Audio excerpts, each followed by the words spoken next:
दोस्तों नमस्कार, मैं हूं नंदलाल शर्मा और आप देख रहे हैं साझा भारत। आज हम जयराम महतो की पार्टी का जो इम्पैक्ट है झारखंड में, उसके सेकेंड पार्ट पर बात करेंगे। और आज बात करेंगे रांची और धनबाद लोकसभा सीट की, जहां जयराम महतो के उम्मीदवारों ने, उनके साथियों ने लोकसभा चुनाव में शानदार प्रदर्शन किया और पहली बार के चुनाव में भी एक बड़ी संख्या में वोट हासिल किए, जनता का विश्वास जीता है। तो जब विधानसभा चुनाव अगर आज की तारीख में होते हैं तो जयराम महतो और उनकी पार्टी कैसा प्रदर्शन करेगी, कितनी सीटों पर जो है उन्हें चुनावी जीत हासिल हो सकती है, इन सब मुद्दों पर बात करेंगे। हमारे साथ मंजर भाई हैं। मंजर भाई, ज्यादा देर न करते हुए आपके साथ ये बातचीत की शुरुआत में करना चाहूंगा कि रांची का जो इक्वेशन है उसमें जो है आप कैसे देखते हैं जो देवेंद्र महतो का जो परफॉर्मेंस है, ये विधानसभा चुनाव में अगर हम वोट शेयर और जो उनका जो एक तरीके से जिन क्षेत्रों में उन्होंने वोट हासिल किया है, अगर वहां पर देखें तो आप क्या देखते हैं? सबसे पहले साझा भारत के दर्शकों को जोहार और आपको विशेष जोहार सर। देखिए सर, जहाँ तक बात है रांची लोकसभा की, तो रांची लोकसभा एक ऐसी लोकसभा है जहाँ पर जो है एक जो है समुदाय काफी निर्णायक भूमिका रखती है और वो है कुर्मी समुदाय। और कुर्मी समुदाय का जिस तरह इस बार वोट जेबी केसेस को शिफ्ट हुआ, मुझे पूरे साफ ये मतलब विश्वास था कि रांची लोकसभा में भी जो है यहाँ की जो है कुर्मी समुदाय हो, चाहे अन्य वर्ग के जो हो, युवाओं की राजनीति करते हो, ये वे इस बार जेबी केसेस के साथ जाएंगे और मुझे जाते हुए दिखाई दिए, जिसके क्योंकि हमारे पास पूरी डेटा है कि किस विधानसभा में इनको कितना मत मिला। तो मैं उस उन विधानसभा में आने से पहले मैं बता दूं कि रांची लोकसभा में जो है 6 विधानसभा क्षेत्र आते हैं, जिसमें एक रांची सदर जो रांची विधानसभा है, जहां से आपके रांची सीपी सिंह जो है विधायक है यहाँ पर। ईचागढ़ है आपके, यहाँ जेएमएम की सविता महतो यहाँ विधायक है। सिल्ली जो है आईसू के जो है सुप्रीमो सुदेश महतो का ये यहाँ के विधायक हैं। कांके विधानसभा यहाँ समरी लाल बीजेपी के विधायक है। हटिया विधानसभा नवीन जायसवाल यहाँ से विधायक है। खिजरी जो है यहाँ पर आपका कांग्रेस के राजेश कच्छप है। तो यहाँ साफ देख सकते हैं कि यहाँ एनडीए बहुत मजबूत है। और इस विधानसभा सीट में जिस तरह से जेबी केसेस ने अपना जो है छाप छोड़ा है, तो इससे क्या हुआ कि अभी रांची लोकसभा में देवेंद्र महतो विषय के चर्चा के विषय बने हुए हैं, क्योंकि इन्होंने सभी दलों को परेशान करने का काम किया और सभी दलों को ये अब अंदेशा हो गया कि आने वाले विधानसभा चुनाव में कहीं ना कहीं हमारे साथ ये खेल हो सकता है और जो है बीजेपी के कई सीट घट सकती है, कांग्रेस के भी घट सकती है। क्योंकि जिस तरह से इन्होंने रांची, देखिए यहाँ रांची में भले बहुत कम वोट मिला इनको, रांची क्योंकि शहरी जो इलाका है यहाँ पर मुख्यतः जो है बीजेपी को वोट गया, क्योंकि यहाँ मोदी जी और अमित शाह का रोड शो था। तो यहाँ पर इनको काफी कम, मतलब 515 वोट मिला सिर्फ जेबी केसस को। तो आप जो है बाहरी भीतरी की जो राजनीति करती है जेबी केसस, मुझे लगता है कि ये एक बड़ा फैक्टर रहा रांची लोकसभा में। और जो है लगातार जो है स्थानीयता की बात करते हैं जयराम महतो, इनके नेता आपके जो है देवेंद्र महतो लगातार करते हैं। तो मुझे लगता है इसलिए रांची की जनता ने इन्हें बहुत कम वोट दिया, क्योंकि ये सारे रांची लोकसभा के बहुत ऐसे लोग हैं जो बाहरी और मुख्यतः बाहरी ही यहाँ पर शिफ्ट किए, चाहे वो हिंदू हो, मुसलमान हो, सिख हो, ये सारे जो है, बाकी जो आदिवासी है वो यहाँ के मूल निवासी है। तो ये रांची विधानसभा क्षेत्र में इनको 515 मिला। अब जबकि हम ईचागढ़ की बात करेंगे, ईचागढ़ जो है कुर्मी बहुल इलाका है, यहाँ पर इनको जो है 38,564 वोट मिला, यानी कि तीसरे स्थान पर रहे हैं ये। और इससे जो है 58,000 के आसपास जो है आपकी यशस्विनी सहाय को मत मिला। तो आप देख सकते हैं कि यहाँ पर जो है ईचागढ़ में तीसरे विकल्प के रूप में जेबी केसस उभरी है, क्योंकि इससे पहले वहाँ हमेशा लड़ाई जेबी केसस बीजेपी और कांग्रेस के बीच होती थी। लेकिन इस बार तीसरा विकल्प जो है वहां पर उठकर खड़ा हो गया और वो खड़ा हुए आपके देवेंद्र नाथ महतो। वहां के जो है लोगों ने भरपूर इनको साथ दिया और 38,564 वोट देकर इनको तीसरे स्थान पर वहां रखा। तीसरे स्थान पर जो है ईचागढ़ विधानसभा में रहे देवेंद्र नाथ महतो। अगर मैं बात करूं सिल्ली की, सिल्ली एक ऐसी विधानसभा क्षेत्र है जो सुदेश महतो का गढ़ माना जाता है और यहाँ पर इनको है 49,362 वोट, यानी कि सोचिए ये सेकंड स्थान पर है सिल्ली में। सिल्ली में बीजेपी के बाद सबसे ज्यादा मतदान जो है मत जो है इनको मिला देवेंद्र नाथ महतो को। और मुझे लगता है कि आने वाले दिनों में जो है अमित महतो जो है बीजेपी के आपके जो है जेएमएम से आप इस्तीफा देके अभी वर्तमान में वो अभी किसी पार्टी में नहीं, अपने खुद पार्टी, और वहाँ के वो पूर्व विधायक भी रह चुके हैं। और आपके जो है सुदेश महतो है ही है आईसीयू के संस्था सुप्रीमो। तो आप मान के चलिए कि आने वाला सीट जो है क्या फैसला होगा, ये जेबी केसेस लेगी। लेकिन मुझे लगता है कि इस बार जो है अमित महतो की राह बहुत आसान है, क्योंकि अमित महतो इससे पहले जो है सजा उनके हो गई थी, तो जिसकी वजह से उनकी विधायकी चली गई थी। उसके बाद उनकी पत्नी चुनाव लड़ी और पत्नी विधायक बनी उपचुनाव में, और फिर हालांकि 2019 के विधानसभा चुनाव में वो हार गए। तो उसके बाद जो है जिस तरह से स्थानीयता मुद्दे पर दबाव बनाया जयराम महतो ने, तो उस समय जो है जेएमएम ने कोई एक्शन नहीं लिया था। उससे जो है नाराज होकर जेएमएम से अमित महतो ने इस्तीफा दे दिया।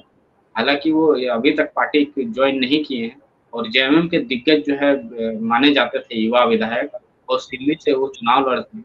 तो मुझे लगता है इस बार जो है जयराम महतो को जिस तरह से उन्होंने समर्थन दिया था अमित महतो ने, गिरिडीह की जनता से अपील किया था कि आप जो है जयराम महतो को वोट दें और उनको भारी मतों से जिताएं। तो मुझे लगता है कि यहाँ भी जो है फ्रेंडशिप जो है होगी, और फ्रेंडशिप एलायंस जो चुनाव लड़ेगी, तो मुझे लगता है कि अमित महतो की राह इस बार 2024 के विधानसभा चुनाव में आसान दिखाई दे रही है, क्योंकि जेबी केसेस का जिस तरह वोट यहाँ मिला है 59,362 यानी कि 49,362 वोट, ये अपने आप में बड़ी मायने रखती है। और यहाँ पर जो है इस तरह से है जो जनता का सेकंड ऑप्शन जगन्नाथ महतो हुए, तो मुझे लगता है कि यहाँ पर आने वाला भविष्य में जेबी केसेस अगर प्रत्याशी देगी तो यहाँ जीत सकते हैं। मैं आता हूँ कांकी विधानसभा क्षेत्र, जहाँ से जहाँ तक मुझे जानकारी है कि कांकी विधानसभा क्षेत्र में ही शायद देवेंद्रनाथ महतो रहते हैं, और देवेंद्रनाथ महतो वहीं से जो है युवाओं का सब मिलजुल कर राजनीति करते हैं, और लगातार जो है, और कांकी जो है SC आरक्षित सीट है, यानी कि अनुसूचित जाति दलित समुदाय के लिए आरक्षित है। और यहाँ जो है भाजपा के समरी लाल, हालांकि उनके जाति प्रमाण पत्र पर सवाल उठा है क्योंकि वो राजस्थान के हैं शायद समरी लाल, और झारखंड से जो है वो चुनाव लड़े और विधायक बन गए आरक्षित सीट से। तो अभी शायद मामला कोर्ट में है या स्पीकर के पास है, मुझे इसकी जानकारी नहीं है। लेकिन यहाँ पर इनको मत जो मिला जेबी केसेस को 17,246। आप सोच सकते हैं 17,246 एक बड़ी वोट होती है, 17,000 लोगों तक जो है आपका पहुंच बन गई है, और विधानसभा चुनाव में आपको सिर्फ पहुंचना है, और आपका 60 से 70,000 के बीच, तो इतने ही वोटों से फिर आपकी जीत होने होगी। ये सिल्ली विधानसभा क्षेत्र क्या ये सुदेश महतो का भी इलाका है? जी, सिल्ली सुदेश महतो का इलाका है, और सुदेश महतो यहाँ से विधायक है अभी वर्तमान में। तो अगर सिल्ली में जिस तरीके का प्रदर्शन जेबी केसेस और अमित महतो चूंकि उनके साथ हैं, तो मुझे लगता है कि सिल्ली ईचागढ़ जैसे इलाकों में जो है इन 2 सीटों पर तो जेबी केसेस की दावेदारी बहुत मजबूत हो गई है विधानसभा चुनाव के नजरिए से। और मैं देख रहा हूं कि रांची लोकसभा के तहत जो आने वाली सीटें हैं उनमें इन 2 सीटों पर जो है बहुत ही मजबूत टक्कर रहेगी, क्योंकि यहाँ पर मुकाबला त्रिकोणीय हो जाएगा।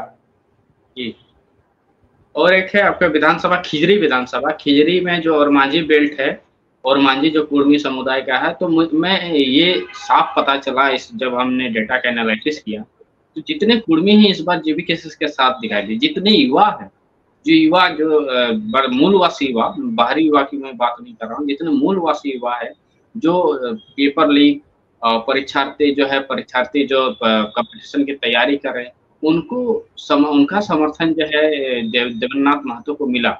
युवा सारे वर्गों के हैं, जबकि इनके समुदाय जो है कुर्मी समुदाय से आते हैं देवेंद्रनाथ महतो, तो देवेंद्रनाथ महतो को सारे कुर्मी समुदाय ने इनको भरपूर साथ दिया चुनाव में।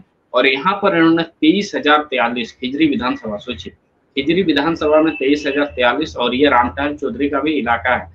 रामटहल चौधरी का पैतृक घर भी इसी विधानसभा में आता है, जो कुर्मी के संस्थापक अध्यक्ष रहे थे कुर्मी संघ के, और कुर्मी समुदाय के बड़े नेता हैं, और रांची लोकसभा से 5 बार के सांसद रह चुके हैं। बीजेपी ने टिकट काटकर संजय सेठ को दे दिया, और संजय सेठ अभी वर्तमान में सांसद फिर दोबारा निर्वाचित हुए हैं।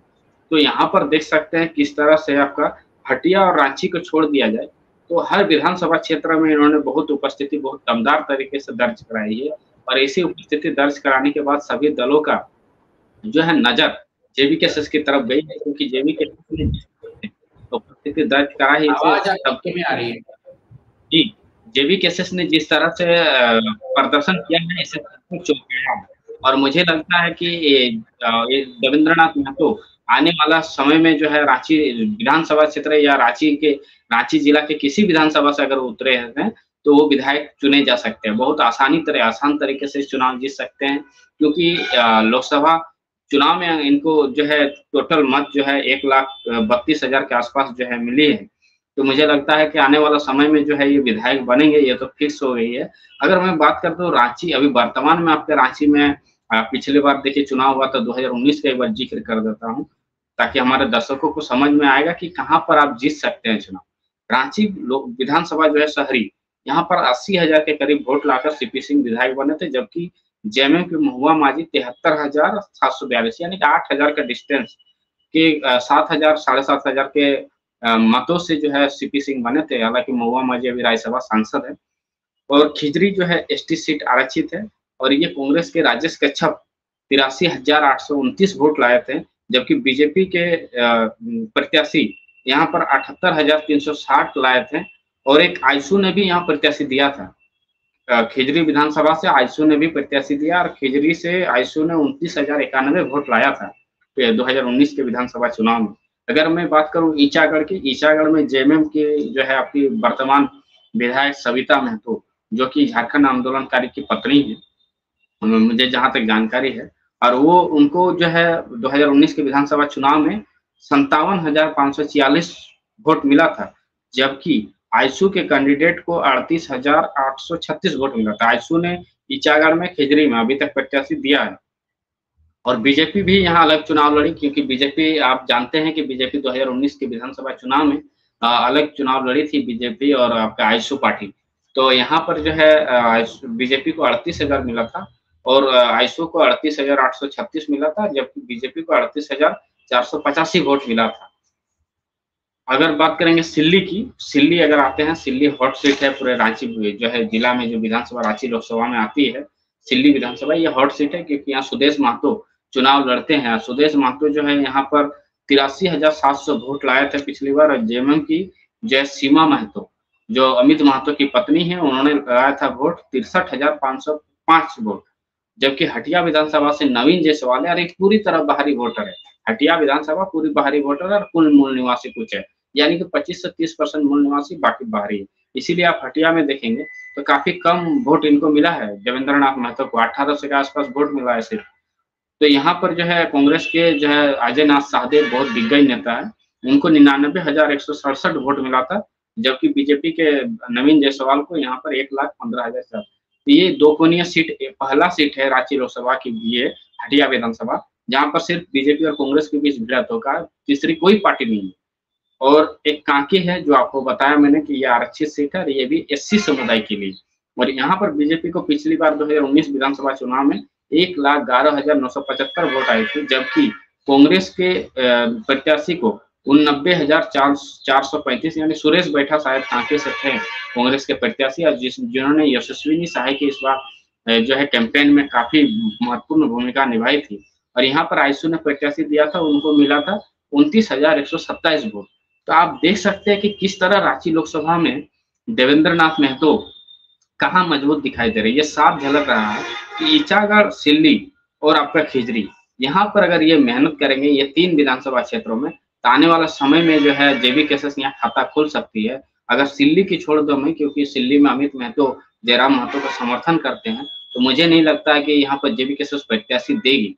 और अगर भविष्य में देगी प्रत्याशी, तो यहाँ पर जो है जीत इनको निश्चित है, और जीत निश्चित हो भी सकती है, नहीं भी हो सकती, क्योंकि यहाँ पर इनकी लड़ाई सीधे तौर पर जो है आयशू के जो है लोकप्रिय नेता आपके सुदेश महतो से। सिल्ली क्षेत्र में आयशू का जो है बहुत मजबूत पकड़ है, एक बार उनको जिताया नहीं था, लगातार उनको जिताते आया है। जी मंजर भाई, एक चीज हमें ये भी ध्यान रखनी होगी कि जब लोग विधानसभा के लिए वोट डालने जाएंगे तो वहां पर मोदी फैक्टर नहीं होगा, क्योंकि ऐसा देखने में आया है झारखंड में बहुत सारे विधानसभा क्षेत्रों में जो लोकसभा सीटों के अंतर्गत आती हैं, कि वहां पर लोगों ने जो है मोदी को वोट दिया है।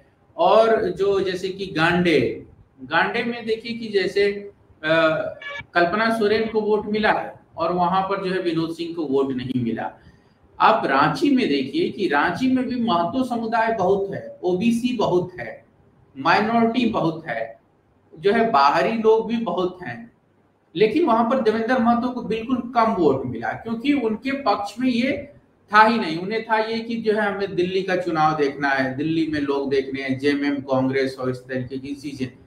तो अभी ठीक है कि आप अपने मुद्दों पर लड़ रहे थे, झारखंड के मुद्दों पर लड़ रहे थे, लोगों के अधिकार के लिए लड़ रहे थे, लेकिन जनता की प्राथमिकता जो है बड़ी पार्टियां थी, बीजेपी थी और जो है कांग्रेस, जेएमएम। इसीलिए शायद रांची में भी जो है कम वोटिंग जो है देवेंद्र महतो के पक्ष में पड़ी है। लेकिन जब ये चुनाव होगा विधानसभा का, तो रांची में भी वोट बढ़ेगा और इसी तरीके से खिजरी, सिल्ली, ईचागढ़ भी में भी यही चीजें होंगी। हालांकि यहाँ पर अलग अलग प्रत्याशी चुनाव मैदान में होंगे। देखना होगा कि कितने लोग जो है जेबी केसेस के पास आते हैं, क्योंकि लोगों ने ये देख तो लिया है कि यहाँ पर जो है जयराम महतो की पार्टी के पास, उनके लोगों के पास जो है 20,000, 25,000, 40,000, 49,000, 38,000 जो है वोट हैं। और जब इस तरीके की चीजें होती हैं तो जो बाहर से नेता आता है, चाहे वो किसी और पार्टी से आए, अगर वो उसे जयराम महतो टिकट देते हैं तो वो अपना वोट लेकर के आएगा। मान लीजिए वो किसी और कम्युनिटी का है तो वो अपना अलग वोट लेकर के आएगा, और फिर जो है एक बड़ा जो है समीकरण बनेगा जो विधानसभा चुनाव में जो है बड़ी पार्टियों को मतलब मजबूर कर सकता है, उन्हें चुनाव जो है हारना पड़ सकता है या कड़ी टक्कर का सामना करना पड़ सकता है। और जैसा कि हमने देखा ये बहुत सारी सीटों पर है। अगर रांची में 515 वोटों को छोड़ दें तो कांग्रेस की यशस्विनी सहाय को जो है सिल्ली, ईचागढ़ और खिजरी में जो है देवेंद्र महतो ने अपना दम दिखा करके पीछे धकेला है, और सिल्ली में तो एकदम तौर पर वो दूसरे नंबर पे थे। तो देवेंद्र महतो को जो वोट मिला है वो डिवाइड हुआ है, अलग अलग विधानसभा लोकसभा क्षेत्रों से है। लेकिन यहाँ पर जो है निश्चित तौर पर ऐसा लगता है कि आने वाले दिनों में अगर चाहे वो किसी जैसे कि अलग अलग क्षेत्रों में जब वो टिकट देंगे तो कोई जरूरी तो नहीं कि एक ही जो है समुदाय, एक ही जाति, एक ही वर्ग के लोगों को टिकट देंगे जयराम महतो। तो मंजर भाई जब अलग अलग समुदाय की हो सकता है कोई बीजेपी से आ जाए, कोई कांग्रेस से आ जाए, कोई जेएमएम से आ जाए, बोले हमें टिकट दे दीजिए।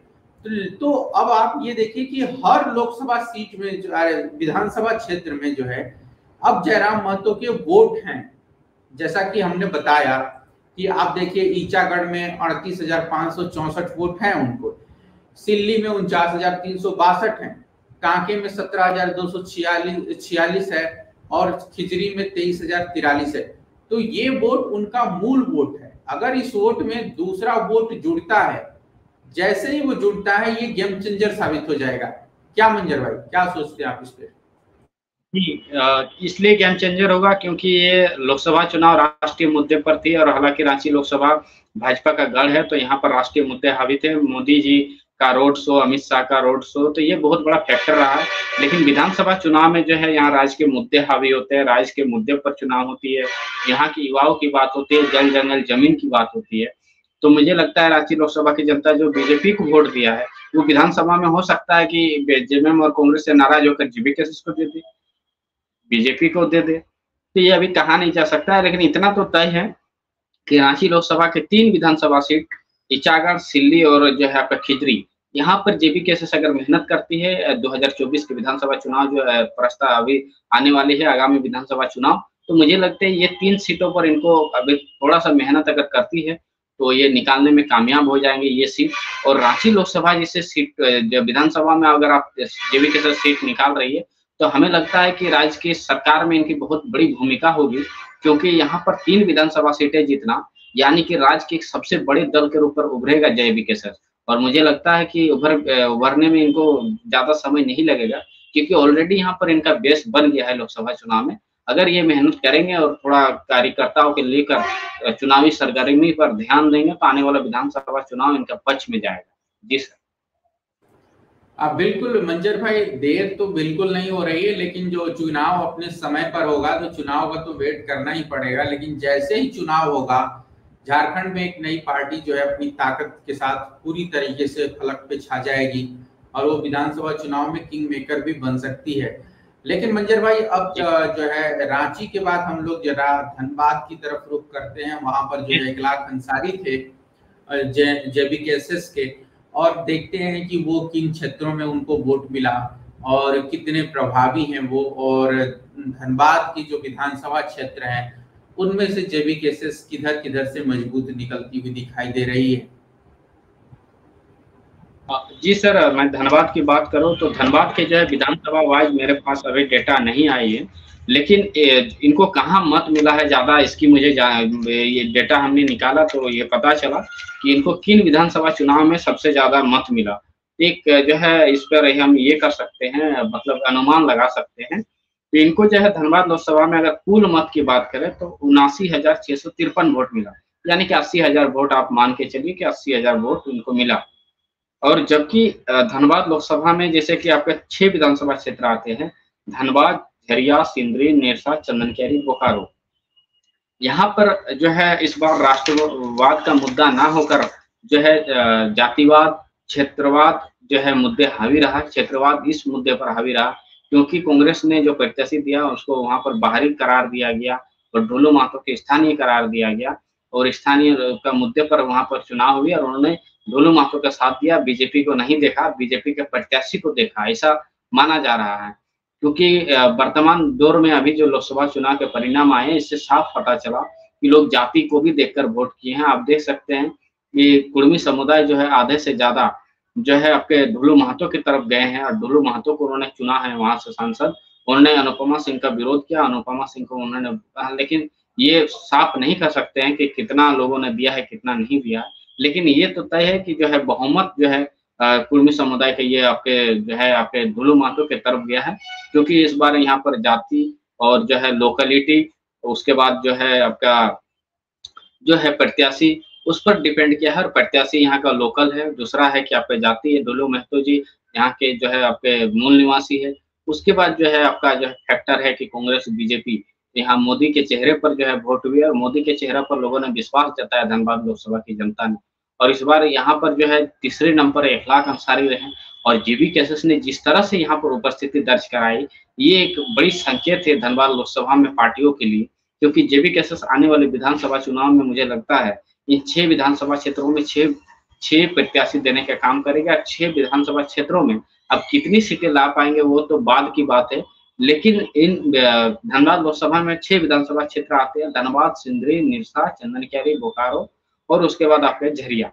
मुख्यतः अगर बात करेंगे झरिया और आपके धनबाद की, तो ये बाहरी भरे हुए और बाहरी जो है इस बार मोदी का साथ देकर, मोदी का चेहरा देखकर इन्होंने जो है ढोलू महतो का साथ दिया। और यहाँ पर जो है बाहरी और भीतरी का जो लड़ाई थी वो एकदम हमें यहाँ पर नहीं दिखाई दी। ग्रामीण क्षेत्रों में बाहरी और भीतरी की लड़ाई थी। ग्रामीण क्षेत्रों में लोग कह रहे थे कि अनुपमा सिंह बाहरी है, जबकि शहरी क्षेत्रों में जो है लोग कह रहे थे कि ये जो है हम लोग मोदी के नाम पर वोट देंगे, ढोलू महतो हमारे लिए जरूरी नहीं, हमारे लिए मोदी जरूरी है, भारत सरकार का नेतृत्व नरेंद्र मोदी करेंगे। इस हिसाब पर उन्होंने मतदान किया। आप देखेंगे कि बोकारो विधानसभा क्षेत्र जो बाहरी एकदम मुख्यतः सेक्टर एरिया में जो बसे हुए लोग हैं, वो भी जो है ढोलू महतो को ना देखते हुए बीजेपी को देखा और बीजेपी को देखते हुए उन्होंने वोट किया। लेकिन 1,00,000 अंसारी की बात करें तो 1,00,000 अंसारी जो है कार्यकर्ता को जिस तरह से लेके चले, जेबीकेएसएस के कार्यकर्ताओं की ये वोट थी और जो लोग बदलाव चाहते थे उनकी वोट थी। जो लोग चाहते थे कि जयराम महतो राज की राजनीति पर उभरे, उन लोगों की वोट थी। जो लोग चाहते थे कि जयराम महतो एक सीट जीते धनबाद, उनकी वोट थी। और यहाँ पर जो है मूल निवासी का वोट इनको मिला। यहाँ और आपके जो है धनबाद लोकसभा में जो है आपके कहाँ पर इनको ज्यादा वोट मिला, इस अनुमान हमने लगाया था, एनालिसिस किया तो पता चला कि यहाँ इनको सबसे ज्यादा मत जो मिला है आपका सिंदरी में मिला है। सिंदरी विधानसभा, क्योंकि ये कुर्मी बहुल है, मूल निवासी बहुल है, यहाँ का जो है लोकल बहुत वोटर है, यहाँ बाहरी बहुत कम है।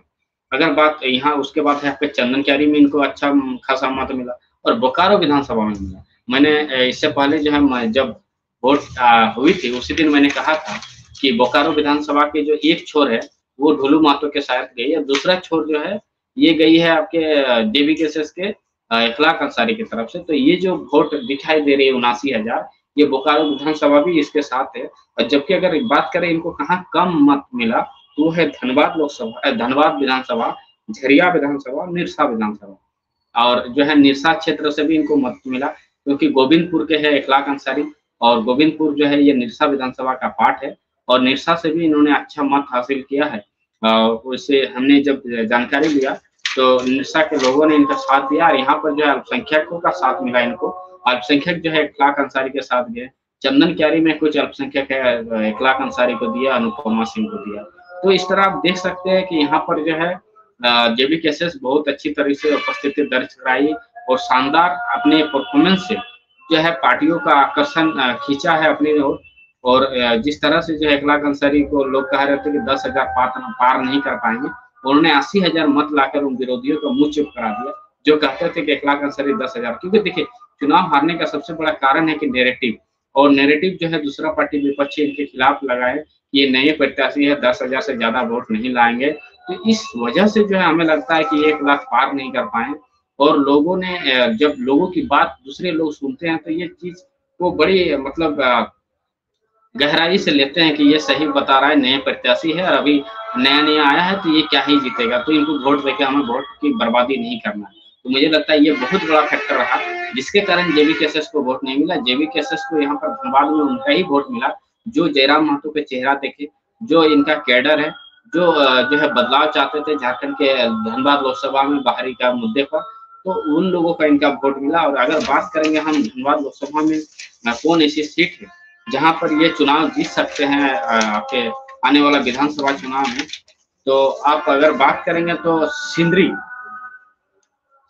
सिंदरी में जो है पिछली बार 80,967 वोट जो है लाकर जो है बीजेपी के इंद्रजीत महतो विधायक बने थे, जबकि मासस को मिला था यहाँ 72,714, यानी कि कम्युनिस्ट पार्टी आनंद महतो यहाँ चुनाव लड़े थे और उनको वो दूसरे स्थान पर थे। इस बार जगदीश रवानी जो मैंने कहा था आपके एग्जिट पोल में कि वहां पर वो प्रत्याशी है धनबाद लोकसभा के, और यहाँ सिंदरी से भी इनको काफी मत मिला था। जो जगदीश रवानी है आपके कम्युनिस्ट पार्टी के मार्क्सवादी समन्वय समिति के, उनको मिला था। जेएमएम से यहाँ पर जो है पूर्व विधायक जी मंजर भाई जो है धनबाद की जो लोकसभा सीटें रही हैं उन सभी लोकसभा सीटों पर इस बार जो है भाजपा को बढ़त थी, चाहे वो चंदन क्यारी हो, सिंदरी हो, निरसा हो, धनबाद हो, झरिया हो, बागमारा हो, बोकारो हो, ये सारी सीटें जो हैं आप देखेंगे कि इन सब पे जो है बीजेपी को बढ़त थी।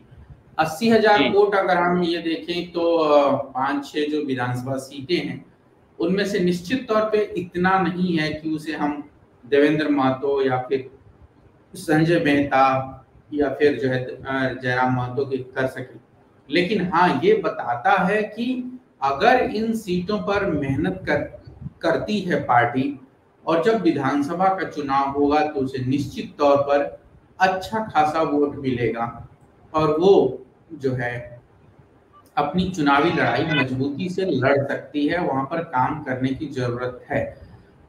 मंजर भाई जो है हमारा जो ये वीडियो है, अब मैं ये चाहता हूं कि जो पहला पार्ट था और दूसरा पार्ट था उसको मिलाते हुए आप हमें ये बताइए कि विधानसभा चुनाव को लेकर के इस बार अगर आज की तारीख में जो इम्पैक्ट है जयराम महतो का, उसमें पार्टी जो है कुल कितनी सीटें जो है जीत सकती है? देखिए ये अगर चारों लोकसभा की बात करें तो चारों लोकसभा में 23 सीट है, जो 23 विधानसभा सीट, और यहाँ 10 लोकसभा सीट 10 जो है आपके विधानसभा सीट पर जेबी केसेस बहुत आसानी से चुनाव जीत सकती है। और 7 ऐसी सीट है जहां पर ये अगर चुनाव लड़ेंगे तो संघर्ष की स्थिति होगी और ये दूसरे स्थान पर रह सकते हैं या फिर उन 7 सीटों से निकाल भी सकती है। तो ये जो है 23 विधानसभा क्षेत्र है चारों लोकसभा में, और 10 विधानसभा सीट ऐसी है जहां पर इनकी स्थिति बहुत अच्छी है जेबी केसेस की। और जेबी केसेस राज्य के मुद्दे पर चुनाव लड़ेगी, स्थानीयता के मुद्दे पर चुनाव लड़ेगी, युवाओं के मुद्दे पर चुनाव लड़ेगी, तो ये संख्या बढ़ भी सकती है। लेकिन 10 विधानसभा सीट ऐसी है जहां इनकी जीत बहुत आसान राह दिखा रही है, जीत बहुत आसान राह पर जो है लाकर इनको खड़ी कर दी है। क्योंकि जिस तरह से चारों लोकसभा क्षेत्रों में इनको जो है अच्छा खासा वोट मिला और सारे वर्गों का अगर मिला दिया जाए तो इनको जो है युवाओं की पहली पसंद बन गई है जेबी केसेस। तो मुझे लगता है कि ये 10 सीट तो मैंने अनुमान लगाया कि यहाँ जीत ही सकती है, लेकिन ये संख्या बढ़ भी सकती है, घट भी सकती है। और 7 ऐसी सीट है जहां पर ये संघर्ष की स्थिति में है। और बाकी जो 6 विधानसभा सीट है, और 6 विधानसभा जो है शहरी क्षेत्र आती है, और शहरी क्षेत्र में हमें लगता है कि जो है बीजेपी बहुत मजबूत रहती है, क्योंकि वो कोई भी पार्टी आ जाए, तीसरा पार्टी, क्योंकि अगर आप देखेंगे आजसू पार्टी ने भी प्रत्याशी दिया था, लेकिन आईएसयू पार्टी हमेशा तीसरे स्थान पर रह जाती थी। तो हमें नहीं लगता है कि यहाँ पर जो है स्थानीय नेता मुद्दे हावी अगर होंगे तो होंगे, ये तो भविष्य की बात है। लेकिन यहाँ पर लगातार जो है पायलट प्रोजेक्ट के रूप में पार्टियां अपना प्रत्याशी देती है, लेकिन इन शहरी क्षेत्रों पर जो है अपना विधायक नहीं चुन के भेज पाती है। तो एक है आपके धनबाद लोकसभा में एक विधानसभा सीट है, बोकारो और चंदन क्यारी। यहाँ पर जेबी के साथ चुनाव जीत सकती है अगर ये अच्छे से आपके पार्टी के साथ बैठक करके अच्छे प्रत्याशी देंगे तो चुनाव जीत सकते हैं। यहाँ पर जो है चंदन क्यारी जो हॉट सीट है और जो है यहाँ से विपक्ष के नेता आपके अमर बावरी जी है। और यहाँ पर अगर ये एक अभी चल रही है, अभी जानकारी मुझे आ रही है, यहाँ एक बड़े ऑफिसर है, अधिकारी है पुलिस विभाग के, और वो यहाँ पर हाथ आजमाने जा रहे हैं चंदन क्यारी विधानसभा की। अब जेबी केसेस के टिकट का इंतजार करना होगा। और वो यहाँ के स्थानीय मुद्दे पर बहुत जबरदस्त बोलते हैं और बड़े जो है साफ छवि वाले पुलिस अधिकारी हैं। और वो अगर इनको यहाँ चंदन क्यारी विधानसभा से जेबी केसेस टिकट देती है तो मुझे लगता है ये भाजपा के सीट छीन सकती है हाथों से, और अमर बावरी की ये सीट जो है गवा सकते हैं अमर बावरी। यहाँ पर आईएसयू के उमाकांत रजक चुनाव लड़ते हैं, तो यहाँ जो है अमर बावरी की टेंशन पैदा हो गई जेबी केसेस के आने वजह से। और उमाकांत रजक को सबसे ज्यादा टेंशन हुई क्योंकि इनके ही वोटर जो है शिफ्ट कर गए हैं आपके अभी जेबी केसेस की तरफ से। हालांकि जो है उमाकांत रजक को अल्पसंख्यकों का भी वोट मिलता है चंदन क्यारी में, आदिवासियों का भी वोट मिलता है, लेकिन इस बार जिस तरह से जेबी केसेस वहां उभरी है, मुझे लगता है कि ये वोटर शिफ्ट करेंगे तो जो है उमाकांत रजक और अमर बावरी दोनों की टेंशन बढ़ गई है। और तीसरा है सबसे बड़ा टेंशन कि पुलिस अधिकारी है, साफ छवि के हैं और बहुत जो है मुद्दों पर खड़े बोलते हैं और बहुत बेबाक बोलते हैं। तो मुझे लगता है कि अगर ये उनको ये प्रत्याशी अगर जेबी केसेस बनाती है तो ये आसानी से ये सीट जीत सकते हैं, या फिर लड़ाई बहुत दिलचस्प हो जाएगी। और बोकारो विधानसभा में ये लड़ाई है कि बोकारो विधानसभा के बीजेपी के विधायक बिरिंची नारायण को बाहरी लोग कहते हैं, वहां भी जो है दिलचस्प होगा अगर जेबी केसेस वहां प्रत्याशी देगा, क्योंकि लोकल वहां बहुत बड़ा फैक्टर है। और 74% जो है वहां पर ग्रामीण वोटर और जो शहरी वोटर है यानी कि मूल निवासी वोटर वहां निर्णायक है। पिछली बार कांग्रेस के श्वेता सिंह मात्र 10,000 वोटों से चुनाव हारी थी, तो इस बार अगर जेबी केसेस वहां प्रत्याशी देगी तो वहाँ के अल्पसंख्यक भी बिखरेंगे, वहाँ के आदिवासी भी बिखरेंगे, और बाहरी अगर बिखरेंगे तो बिखरेंगे, इनको कोई नुकसान नहीं होगा। तो साफ ये देख सकते हैं कि बोकारो विधानसभा में भी ये लड़ाई में है जेबी केसेस, और यहाँ पर अगर प्रत्याशी देती है तो आने वाला भविष्य में विधानसभा चुनाव में ये जीत सकती है। तो 23 विधानसभा सीटों में 10 ऐसी सीट है जहाँ जेबी केसेस आसानी से जीत सकती है, 7 ऐसी सीट है जहाँ इनको लड़ना पड़ सकता है, और 6 विधानसभा ऐसी सीट है जहां इनको तीसरे स्थान पर संतुष्ट करना पड़ेगा। जी सर।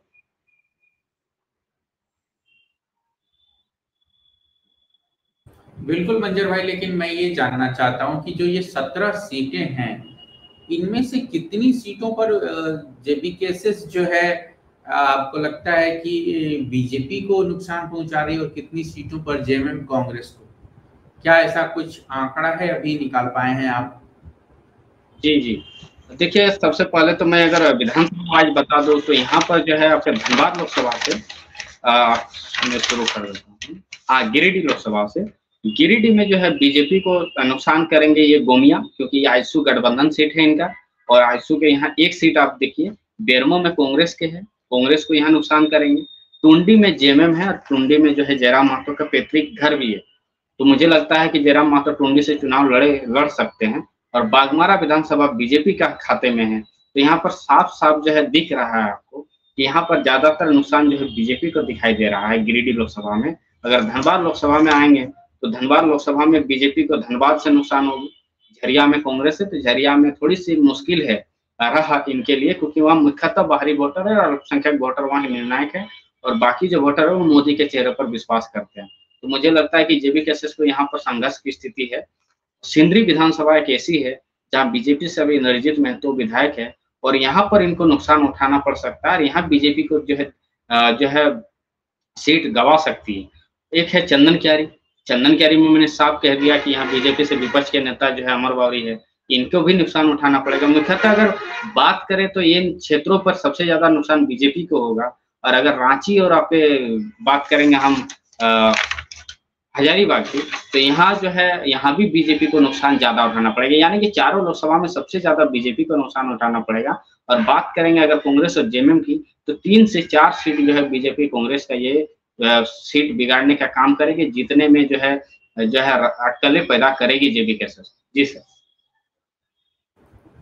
ये बहुत अच्छा बताया आपने कि जो है जो इलाके हैं हजारीबाग, गिरिडीह और धनबाद, ये निश्चित तौर पर बीजेपी के इलाके हैं, बीजेपी यहाँ मजबूत है और यहाँ पर अगर जेबीके से अच्छा करती है तो निश्चित तौर पर जो है उसे इस बात का क्रेडिट मिलना चाहिए कि जेएमएम और कांग्रेस के अलग बीजेपी और आजसू के अलग एक पार्टी अपना रास्ता बना रही है और देखना होगा कि वो कितना आगे जाती है और विधानसभा चुनाव के परिणाम इस बात पर मुहर लगाएंगे। मंजर भाई, आपने जो है गिरिडीह, धनबाद, हजारीबाग और ये एक सीट जो आपने डिस्कस की अभी, इसकी जानकारी देते हुए बहुत अच्छे से एक्सप्लेन किया। हमने इस वीडियो को 2 पार्ट में लिया है कि आज की तारीख में अगर चुनाव होते हैं तो जयराम महतो जो है कितनी सीटें जीत सकते हैं। बहुत शुक्रिया आपका मंजर भाई। आगे जो है हम जयराम महतो राजनीति, उनकी पार्टी और झारखंड के मुद्दों पर चर्चा करते रहेंगे। दर्शकों का प्यार हमें लगातार मिलता रहा है और उम्मीद है कि आगे भी मिलेगा। शुक्रिया आपका मंजर भाई एक बार फिर से। कल मिलते हैं, तब तक के लिए इजाजत दीजिए। नमस्कार, धन्यवाद। धन्यवाद सर।